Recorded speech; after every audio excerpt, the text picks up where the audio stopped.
నదీ జలాల హక్కుల విషయంలో రాష్ట్రానికి తీరని ద్రోహం చేసిన కేసీఆర్.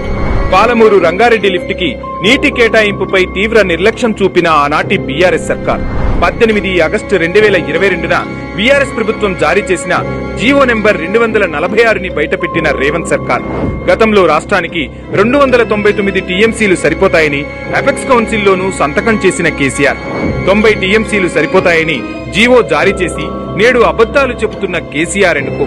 జల హక్కులను దారాదత్తం చేయడమే కాకుండా నిర్మాణంలోనూ కనిపించిన నిర్లక్ష్యం. తాజాగా రేవంత్ సర్కార్పై విషం చిమ్ముతూ ఫేక్ ప్రచారం చేస్తున్న గులాబీ పార్టీ.